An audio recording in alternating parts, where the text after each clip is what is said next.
tursenantis didžiulis šuo, gerai neįžiūriu, bet regisi laimingas. 5. Vis dažniau ateini, vis dažniau nesibeldus. Ir vėjas kartu su tavim koja kojon. Ir nieko daugiau neįvyksta, nieko rimto, tik gulbė iš tavo plaukų suplasnoja, išnyksta. 6. Pasaulis tavo pėdose muri. Nijolė Kliukaitė. Labas vakaras. Kažkaip pastaruoju metu labai domėjausi baltų horoskopais ir jie šiek tiek skiriasi nuo rytietiškųjų. Pavyzdžiui, ten, jeigu rytietiškajam žuvis, tai baltų horoskope yra strėlė. Jeigu jautis, tai mūsų horoskope baltų yra raitelis, vytis. O dvyniai yra dvyniai, tai noriu kelis. Tiesiog, ne tai, kad čia net ne eilėraščiai, tiesiog bandžiau taip pasapnuoti, ką tais būtent ženklais pažymėtiems žmonėms, būtent kaip tam gyvenime sekasi. Tai dvyniai.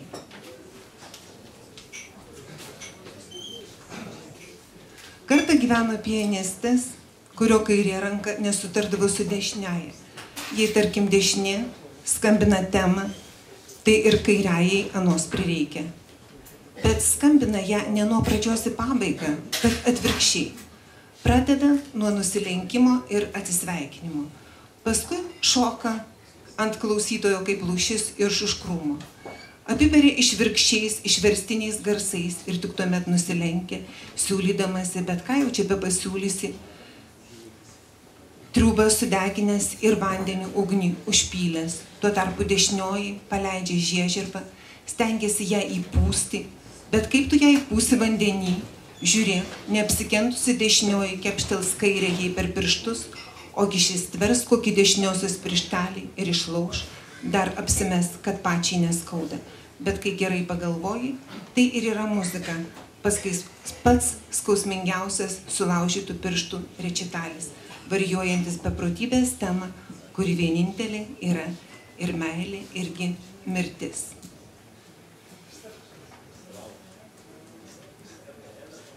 Žmogus, molio sėkla, irgi ugnis, du viename dievagojas, dievai. Kartais žmogus būna toks vientisas, kad net nemalonu, nejauku ir kitaip negera. Štai Putrius Pupaitis toks ir buvo. Anei siūlės kokios sagos ar kokio pamušalo, vientisa masė, švarkas, ne tik kad kaip nulietas, išlietas, greičiausiai PP gimė ne tik su marškiniais.